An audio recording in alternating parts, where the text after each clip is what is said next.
What do you think about the use of Indian Prime Minister Narendra Modi's, and I think we can say perhaps to a certain extent, successful use of Hindu nationalism to further his political agenda? Yes. It's a political question, but I will still take it on because it's necessary. Look, I am inspired by Vivekananda, this modern giant that I talk about. And Narendra Modi is also inspired by Vivekananda. So this is our commonality. We are both inspired by the same spiritual giant. In fact, Narendra Modi wanted to join the Ramakrishna order, become a monk.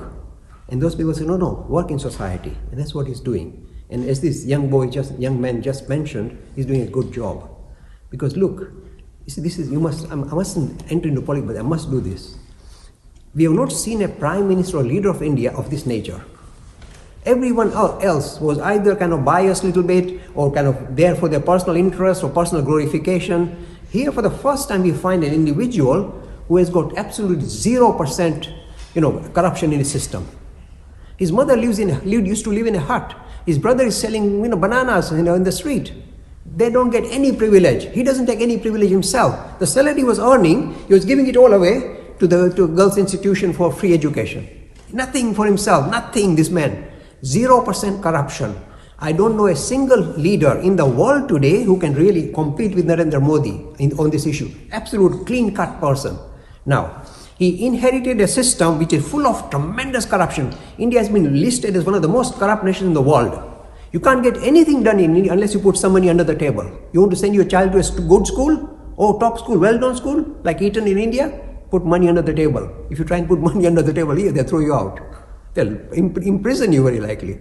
So, whole of India is kind of infected with corruption because of the last government.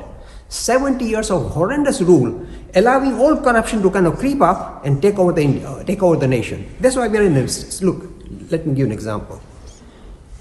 After the Second World War, UK was demolished, infrastructure destroyed, Germany was destroyed, Japan was destroyed, Hiroshima, Nagasaki, destroyed.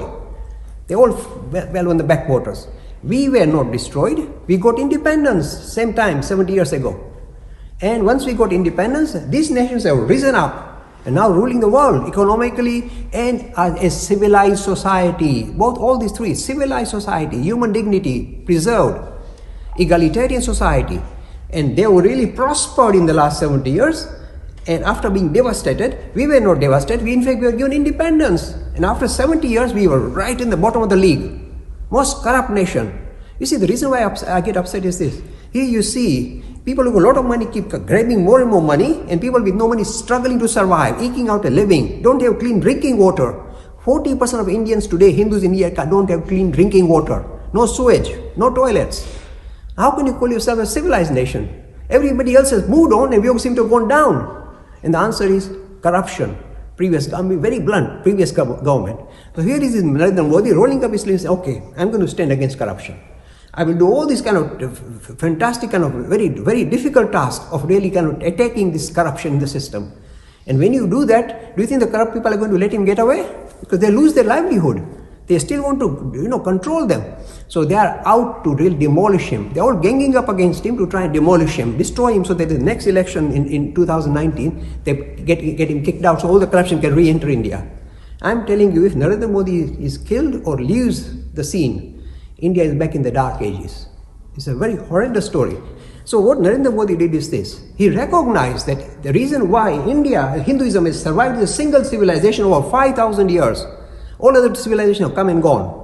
Hinduism has survived with lots of ups and downs for 5,000 years because this nation focused on higher values rather than material gain. All other civilizations, Roman Empire, whatever empire, they say, okay, let's rule others, let's control Alexander the Great, whatever, they control other people. Everybody went out to conquer other people, control other people. Property and possession was the name of the game. Here, this civilization never went out to conquer others. They were very powerful. No, not bothered. Think of higher things. So they are focusing on a spiritual ideal rather than a material ideal or a secular ideal. Because of that, they survived.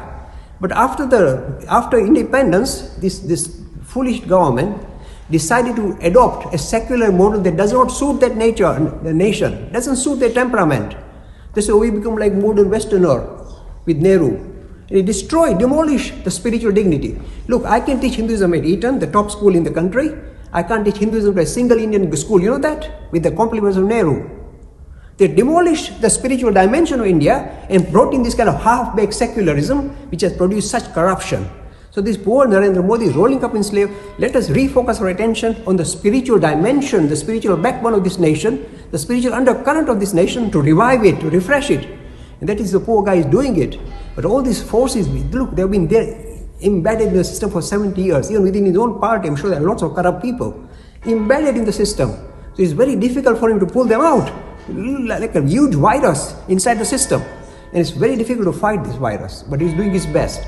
And I wish him well, because if he doesn't succeed, we are in big trouble, I'm telling you. This is why, to revive and refresh, re-dignify the nation, focus on the spiritual aspect rather than the secular or material aspect that we are now focusing on. That is what he's trying to do. It's not easy.